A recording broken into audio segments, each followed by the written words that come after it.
of the very last things that Jesus did before being arrested, brutally beaten, and crucified was to pray for you and me. My prayer, he said, is not just for the disciples. I pray also for those who will believe in me through their message. That's John 17, verse 20.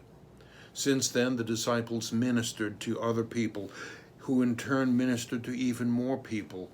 In that way, the message of Christ has been preached from one generation to the next and from one nation to another until the gospel message has reached nearly the entire population of the world.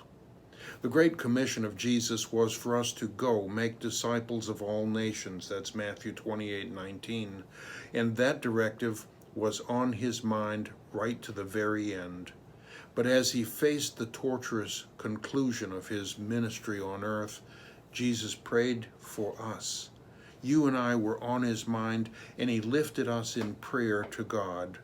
What's even more interesting is the point of his prayer for all future believers.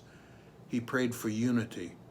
Jesus prayed that all of them may be one, Father, just as you and I, just as you are in me and I am in you. That's John 17:21. He prayed, may they be one as we are one, so that they may be brought to complete unity. That's John 17, verses 22 and 23. In his final hours before suffering on our behalf, Jesus prayed for unity among his believers. Why would unity have been his prayer? My thought is that Jesus knew that unity would be the greatest challenge to building the body of believers out of independent-minded people from diverse nations and different cultures. Looking at today's splintering among Christians, we see a divergence of views that has led to a multitude of denominations. We see differences among those professing to be believers that have pitted one group against another. It's no wonder, therefore, that Jesus prayed for unity. Ultimately, we know that heaven consists of a great multitude from every nation, tribe, people, and language. That's the promise of Revelation 7:9. Despite vast differences in backgrounds, languages, cultures, heaven is populated by a people who are drawn into unity through their faith in Jesus. What does that kind of unity look like? How can we achieve unity in Christ? Some have suggested that the answer is to water down the gospel message to make it more acceptable to a wider array of people. But that appears to be the very opposite of the unity about which Jesus prayed. May they be one as we are one, was Jesus' prayer. Everything Jesus did was in obedience to God's direction. See John 5:19 and 30.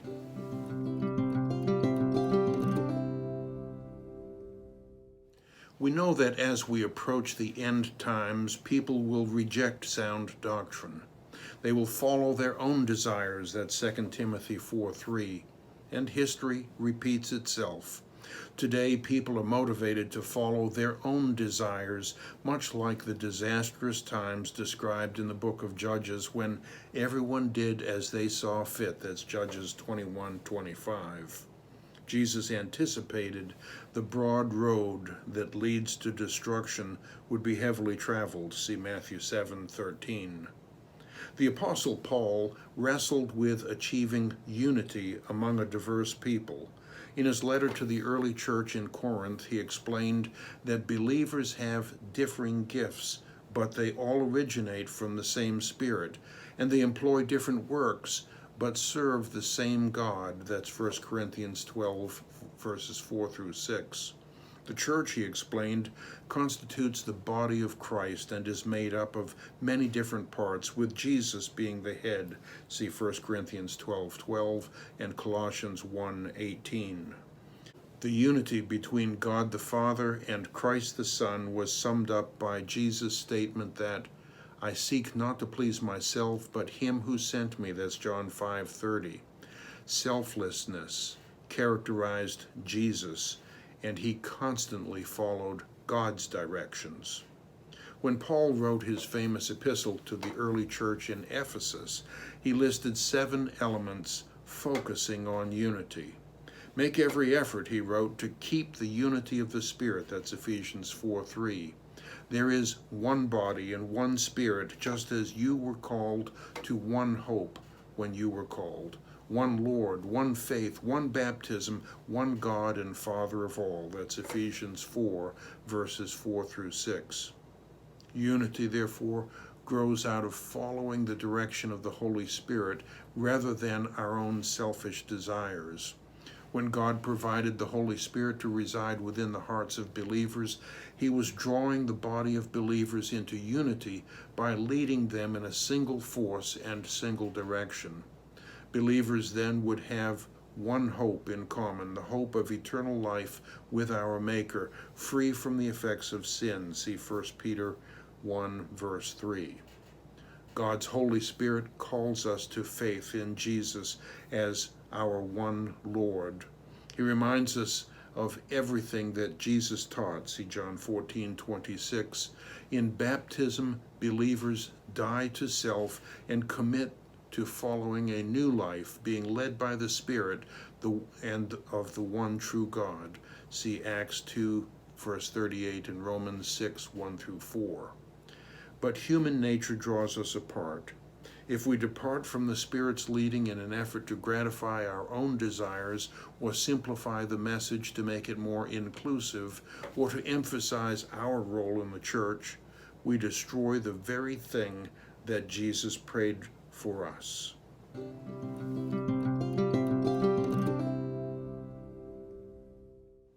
We are called to be holy.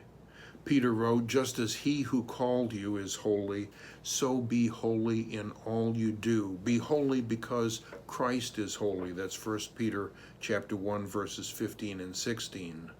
The Hebrew word that is translated as holy is kadash, which means to cut or separate. In our effort to be holy, we separate from things that are not holy. We avoid those who would lead us astray. But at the same time that we are striving for holiness, we are called into unity. Often our knee-jerk response is that unity requires us to lessen the high standards of holiness. For the sake of unity, we think that we need to eliminate or modify God's requirements for sexual purity or tolerance, or that we need to become tolerant of occasional profanity. We struggle in a seesaw of life. Do we emphasize holiness or unity? Paul recognized that living in spiritual unity requires us to be humble, gentle, patient, bearing with one another in love. That's Ephesians 4, verse 2. When we allow our nature and our desires to drive our actions, the Holy Spirit is no longer leading us, and that destroys the unity within the body of believers. Achieving unity while striving for holiness requires us to humbly sacrifice our personal cravings and instead yield to God's instructions. That's why Paul instructed that we continuously offer ourselves as living sacrifices, not conforming to the ways of this world, but being transformed to follow God's will as directed by His Holy Spirit. See Romans 12, 1 through 3. So as we ponder the fact that Jesus prayed for us, and in particular prayed that we would be drawn together in unity, like that experienced between God and Jesus, consider these questions for introspection, if you will. Question 1. What are the causes of division among believers? And question 2, how are you advancing the cause of unity among believers? And question 3, how can you more effectively yield to the leading of the Holy Spirit in your every thought, word, and deed? When we realize that we were on Christ's mind as he reached the bitter end of his ministry on earth, we are struck by the selflessness of Jesus. And when we consider his prayer for us that we would be unified, like the unity between God and Jesus, we likely are troubled by the divisions that we find among believers today. God did not leave us rudderless in the storms of life. He provided His Holy Spirit to live within the hearts of believers.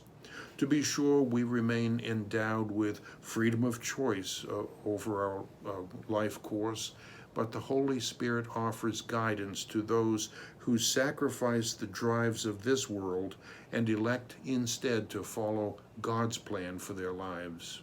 May we live in unity, like the unity that exists between God and Jesus.